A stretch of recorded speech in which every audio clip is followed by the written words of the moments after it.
Hello everyone, welcome to the Manula classes in the session of daily news analysis. Today is 14th of December 2024. I am Naresh Sharma and going to discuss with you the current affairs of the day.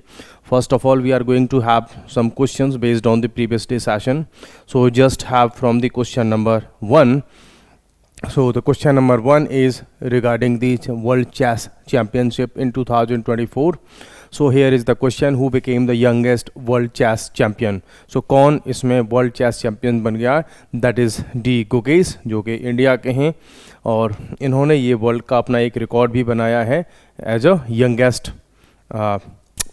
Champion. What record did Gukesh break winning the world chess champion? तो अभी तक का एक record था 4 decade का, means around अब से 40 years ago एक पर्सन थे गैरी कास्परोव रशिया के. इन्होंने एक रिकॉर्ड बनाया था और ये 22 ईयर की एज में इन्होंने जो है चेस चैम्पियनशिप में जो है एक रिकॉर्ड क्रिएट किया था यंगेस्ट होने का. और अब ये यंगेस्ट चेस चैम्पियनशिप का जो रिकॉर्ड है वो डी गुकेश के पास में पहुंच चुका है. Where was the 2024 world chess championship held? ये कहाँ पर हुई है? ये आपके सिंगापुर में हुई है. ऐसे क्वेश्चंस काफ़ी इंपॉर्टेंट हो जाते हैं जब भी कोई हिस्ट्री बनती है. तो how many world chess champions have there been before D Gukesh? तो डी गुकेश से पहले अभी तक 17 चैम्पियन रह चुके हैं और जो डी गुकेश हैं ये 18th चैम्पियन बन चुके हैं वर्ल्ड के चेस चैम्पियनशिप में. सो these were the questions based on the previous day session. Now we are going to have the topics for today's current affairs. Dark Eagle anti-missile system. Multiple times you can face the questions where they can simply ask that what is Dark Eagle. तो ये Dark Eagle क्या है? ये एक anti missile system है. ये कोई space mission नहीं है या कोई मिलिट्री ऑपरेशन नहीं है. समटाइम्स इस तरह के क्वेश्चंस क्रिएट किए जाते हैं. किस कंट्री का है ये? तो यूनाइटेड स्टेट्स का है ये. Developed anti missile system called Dark Eagle in the nearing operational readiness पर ये पहुंच चुका है. इसका अभी इन्होंने रिसेंटली जो है टेस्ट किया है और टेस्ट में काफ़ी सक्सेसफुल ये उनको देखने को मिला है. ओवरव्यू क्या करें? डेवलपमेंट इसका यूनाइटेड स्टेट्स ने किया है. टाइप क्या है इसका? लॉन्ग रेंज है ये और हाइपरसोनिक एंटी मिसाइल सिस्टम है. तो ऐसी मिसाइल्स जो हाइपरसोनिक स्पीड से आती हैं, ऐसी मिसाइल्स को भी ये एयर में ही डिस्ट्रॉय कर सकता है बिकॉज ये एक डिफेंस सिस्टम है. Intercept enemy missiles in mid air में उन मिसाइल्स को इंटरसेप्ट कर लेगा.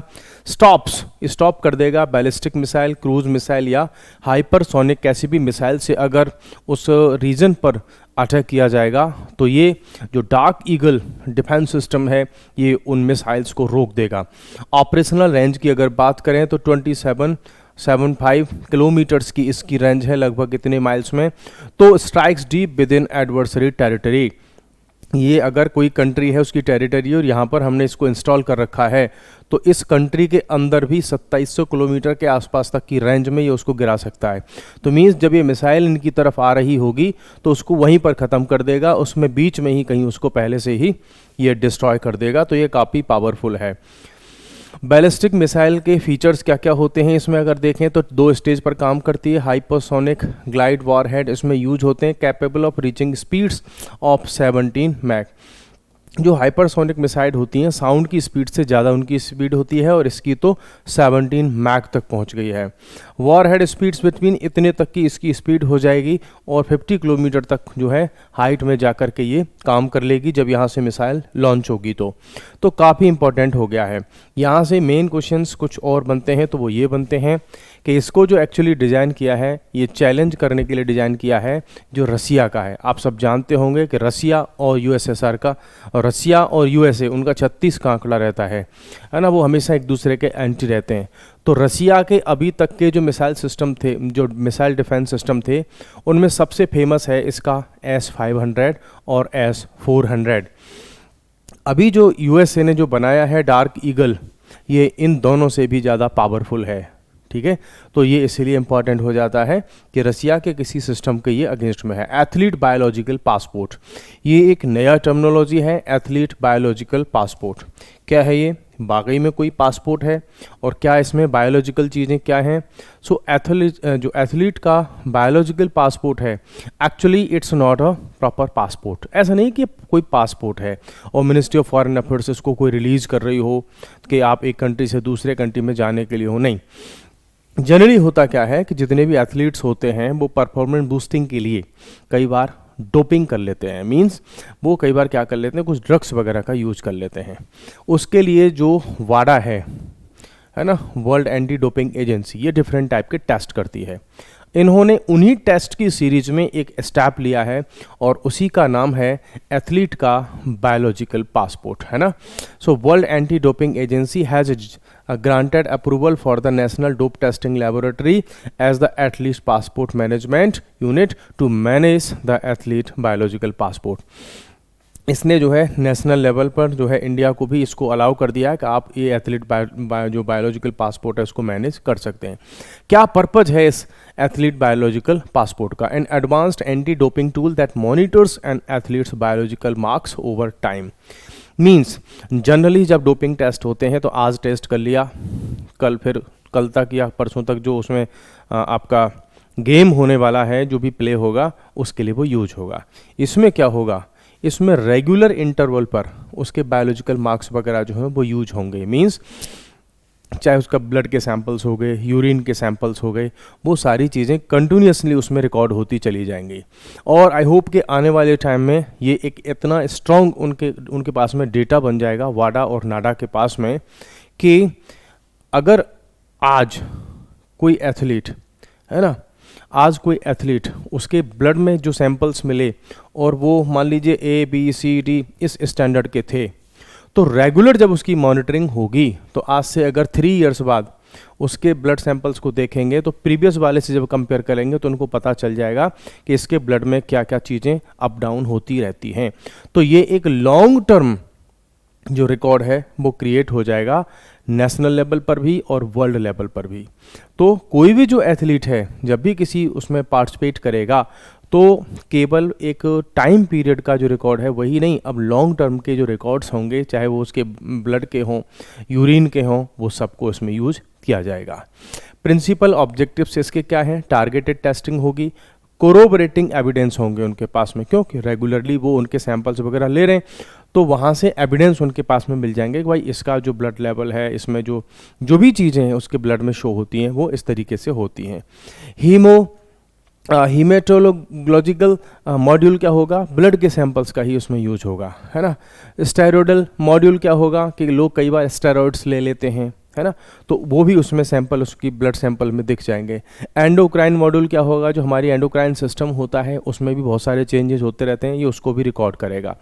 मीन्स पहले एक टाइम था जब एथलीट का केवल ब्लड या यूरिन ले लिया जाता था और 2-4 चीज़ों को चेक कर लेते थे कि भाई उसके ब्लड में ये वाली ड्रग्स है, ये चीज़ें तो नहीं है, लेकिन अब मल्टीपल फैक्टर्स को रिकॉर्ड किया जाएगा। नेक्स्ट न्यूज़ पर चलते हैं हम। Bottom trawling in Indian ocean. अभी क्या हुआ है कि श्रीलंका के जो मिनिस्टर ऑफ फिशरीज हैं उन्होंने ये कहा है कि फिशरिंग कन्फ्लिक्ट इन पाक बे, जो इंडिया और श्रीलंका के बीच में पाक बे है, decisively resolve only if Indian side stops using the destructive bottom trawling method. अभी इंडिया के बहुत सारे जो फिशर्स हैं उनको भी अरेस्ट कर लिया गया था और बार बार ऐसा होता रहता है। और इंडिया के जो फिशर्स हैं वो पाक बे में, मींस श्रीलंका वाली साइड में थोड़ा सा अंदर तक चले जाते हैं, या कई बार श्रीलंका के लोग हमारी तरफ आ जाते हैं, तो ये अरेस्ट और फिर उनको छोड़ना ये चलता रहता है। बात यह है कि वहाँ के जो फिशरीज़ के मिनिस्टर हैं उन्होंने ये कहा है कि भैया इंडिया यूज कर रहा है डिस्ट्रक्टिव बॉटम ट्रॉलिंग मेथड। क्या है ये डिस्ट्रक्टिव बॉटम ट्रॉलिंग मेथड? आप इसको देख सकते हैं, बड़े बड़े शिप्स होते हैं और उसमें इस तरीके के नेट होते हैं, उसको वो क्या करते हैं ज़मीन में एकदम, मींस उस ओशियन के अंदर में वो डूब जाता है, सिंक कर जाता है और शिप उसको खींचता हुआ चलता है। अब होता क्या है, उसमें बहुत सारे उसके बेनिफिट्स तो होते हैं उस कंपनी को जो फिशिंग कर रही होती है प्रोफेशनली, जो कॉमर्शियल जो कंपनीज होती हैं अल्टीमेटली, लेकिन इसको इकोलॉजी एनवायरनमेंट को बहुत ज़्यादा डिस्ट्रक्शन जो है फेस करना पड़ता है।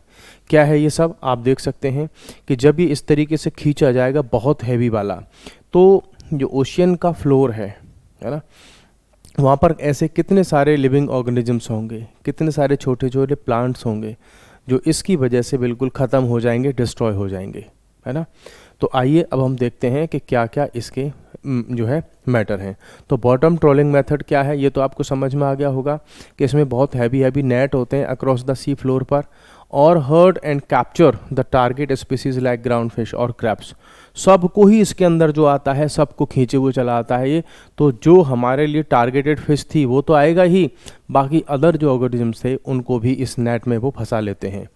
Favoured method by the commercial fishing companies हैं, बड़ी बड़ी कंपनीज हैं, उनके पास में बड़े बड़े शिप्स हैं और वो इन सबको यूज़ करती हैं। Ecological impacts of bottom trawling का क्या इसका इम्पैक्ट है, इसी की वजह से हमने इसको आर्टिकल को भी लिया है आज। हैबिटाट डिस्ट्रक्शन, भाई जब आप इतनी हैवी उन जो नेट्स को और बहुत बड़े बड़े नेट्स को खींचते चले जाओगे शिप की हेल्प से, तो नीचे रहने वाले ऐसे कितने सारे ऑर्गेनिजम्स होंगे, उनका जो हैबिटाट होगा छोटा छोटा, वो सब उनका फिनिश हो जाएगा, ख़त्म हो जाता है।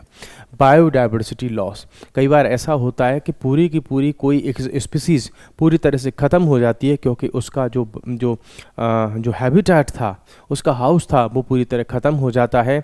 और एक एक ट्रॉलर इतना बड़ा होता है ये कि जैसे मैं बात करूं इस रूम या इससे भी जस्ट डबल जो है साइज़ के रूम्स के टाइप का, तो उसमें जाने लाखों जो ऑर्गेनिजम्स हैं उनको सब ये बंद करके ले जाते हैं और वो हमेशा के लिए मर जाते हैं, उनका डिस्ट्रक्शन होता है। फिर क्या है, Altered ecosystem dynamics.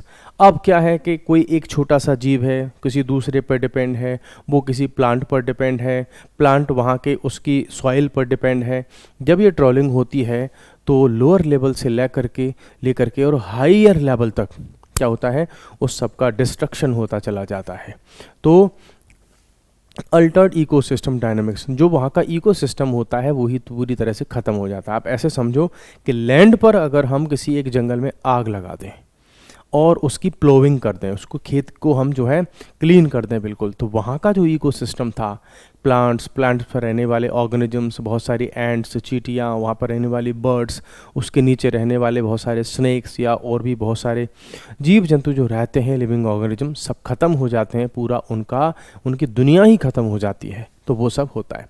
Slow recovery, जब आप इतने बड़े स्केल पर, सपोज करो आपने एक दिल्ली के बराबर का पूरा एक जंगल है, पूरे को आग लगा दी, अब उस एरिया में कितने सारे ऐसी स्पीसीज होंगी जो पूरी तरह ख़त्म हो जाएंगी और उस एरिया को रिकवर होने में कई बार 100-500 मिलियन ईयर तक लग जाती हैं। तो वही सब हो रहा है इसकी वजह से। कार्बन सिक्वेस्ट्रेशन, देखो होता क्या है कि जितने भी प्लांट्स हैं, लिविंग स्पीसीज़ हैं, वहाँ का जो सॉइल स्ट्रक्चर है उसके अंदर बहुत सारी कार्बन डाइऑक्साइड उसमें डिपॉजिट रहती है। अगर उस सब को हम डिस्ट्रॉक्ट कर देते हैं तो वो घूम फिर करके एनवायरनमेंट में, एटमॉस्फेयर में रिलीज हो जाती है कार्बन डाइऑक्साइड। तो कार्बन का जो सिक्वेस्ट्रेशन है वो डिस्टर्ब हो जाता है और जो ओशियंस हैं वर्ल्ड में बहुत बड़ा एक डिपॉजिट हैं कार्बन के सिक्वेस्ट्रेशन के लिए। तो जो हैवी ट्रॉलर्स हैं, जो नेट्स हैं जिनसे फिशिंग लोग कर रहे हैं, कंपनी जो फिशिंग कर रही हैं, वो केवल इंडिया श्रीलंका के बीच का प्रॉब्लम नहीं है, बट ये प्रॉब्लम है ऑल ओवर दी वर्ल्ड। एक टाइम था जब लोग छोटे छोटे फिश नेट रखते थे, 1 या 2 फिश एक बार में पकड़ ली। अब क्या हो रहा है, हजारों लाखों फिश को एक साथ में उसको कैच किया जा रहा है। फिश पकड़ने के लिए आप निकले इतनी बड़ी बड़ी, लेकिन आपका नेट इतना छोटा है कि उसमें फिश और फिश के छोटे छोटे जो बच्चे हैं वो भी फंस करके आ गए। तो ऐसा डिस्ट्रक्शन बड़े लेवल पर चल रहा है। तो ये इसके लिए तो ऑल ओवर द वर्ल्ड बहुत सारे एफर्ट्स लगाने होंगे, तब जा करके ये रुक पाएगा। So guys, this was for today and on the next day we will meet again with another topic and MCQs based on today's session. So तब तक के लिए बाय बाय, टेक केयर।